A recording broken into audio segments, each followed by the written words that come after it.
Oh, hello!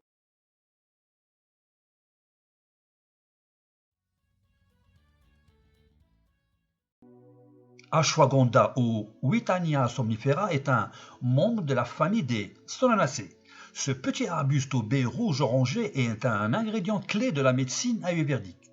Il est utilisé depuis des siècles en Inde comme tonique réparateur pour les nerfs et le stress. Ashwagandha est un adaptogène, un composé contenant des antioxydants et des vitamines qui aident le corps à combattre les infections.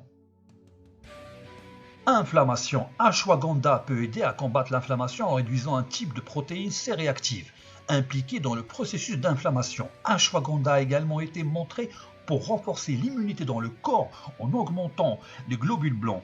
Pour l'inflammation, des doses allant jusqu'à 600 mg sont recommandées pendant au moins 2 mois.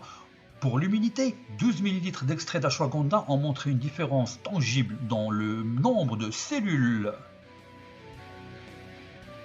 Antibactérien. Ashwagandha s'est montré efficace contre plusieurs souches de bactéries. Il est utilisé pour traiter la tuberculose, le SARM, la gonorrhée et la salmonelle.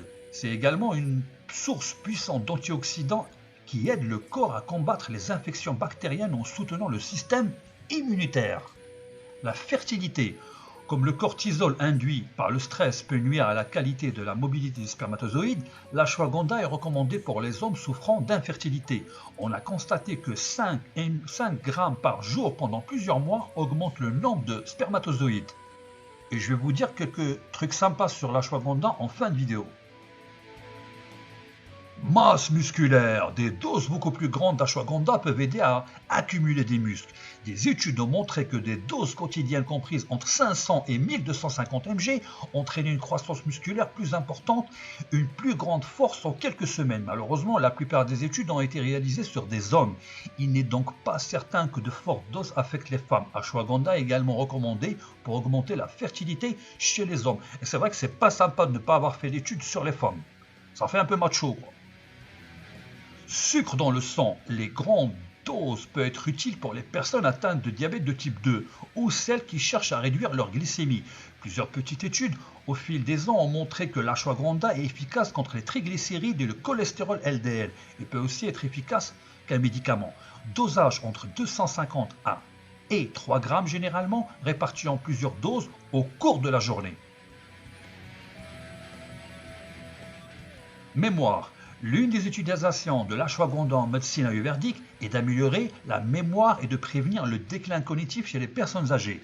Des doses quotidiennes d'ashwagandha d'environ 500 mg ont permis d'améliorer la mémoire à court et à long terme, ainsi que la fonction, l'attention et le traitement de l'information. Je vous l'ai dit, c'est très puissant.